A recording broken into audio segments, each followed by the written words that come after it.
kartu su Ieva Šukyte. Šiandieną mes šnekėsimės apie 3 filmus apie aistrą. Pirmasis filmas, apie kurį norėčiau pakalbėti, tai yra Kristiano Petsoldo Liepsnojantis dangus. Šiame filme Liepsnojantis dangus taip pat sugrįžta ir viena iš jo naujųjų mūzų Paula Beer, kuri vaidina pagrindinės veikėjos Nadiją vaidmenį. Filmas nukelintis prie Baltijos jūros, man atrodo, tiek miškai, tiek patys paplūdimiai, mums atpažįstamas peizažas. Tai iš tiesų režisierius buvo įkvėptas siaubo filmų. Taip, tai pas mus ir visa Neringa kentėjo nuo gaisrų, tai ir šiame filme irgi yra paliečiama ta gaisrų tema, kuri ir kuria tą įtampą. Ir iš tiesų, kai filmas buvo filmuojamas ir vyko gaisrai. Prie Baltijos jūros vis tiek juk yra šalta ganėtinai, tai ką mes galėtumėm pažiūrėti, kas dar labiau pakeltų temperatūrą ir mus priverstų pajusti artėjančią vasarą? Tai manau, kad Lyčios Rochvacher filmas Chimera. Tai šiame filme iš tiesų pagrindinis veikėjas yra buvęs visai garsus archeologas, tačiau jisai su savo draugeliais plėšia lobius. Tačiau filmas nėra vien apie tai, tai yra ir apie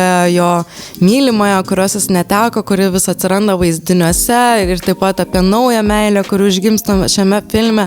Tai man atrodo labai toksai gražus ir tuo pačiu, turintis ir liūdno prieskonio, bet ir šviesus filmas. Gerame filme visada pasiteisina kelionės, lobių ieškojimai ir meilė. Ir trečiasis filmas, man atrodo, yra labiausiai apie meilę. Filmas iš tiesų yra apie šiuolaikinę meilę, truputį išblėsusią meilę, nes pagrindinė veikėja Sofija yra 40-metė, filosofijos profesorė, 4 intelektualius draugus. Kai yra protas, yra visiškai gal aukštam intelektualiam lygyje patenkinimas, tai nebūtinai fiziniai troškimai yra iki galo išpildyti. Ta Sofija ir kaip tik sutinka remontuodama savo ir vyro vasaros namelį, sutinka įstringą darbuotoją, kuris sutinka renovuoti namą, Silveną, ir jisai yra toksai jos visiška priešingybė. Jeigu ieškosiu daugiau filmų apie aistrą, aš juos žinau, kur rasti. Taip, jos galima rasti Žmonės Cinema namų kino platformoje, nauji vartotojai gali pažiūrėti 14 dienų filmus nemokamai, o šių filmų yra daugiau negu 1000, tai tikrai yra didelis pasirinkimas.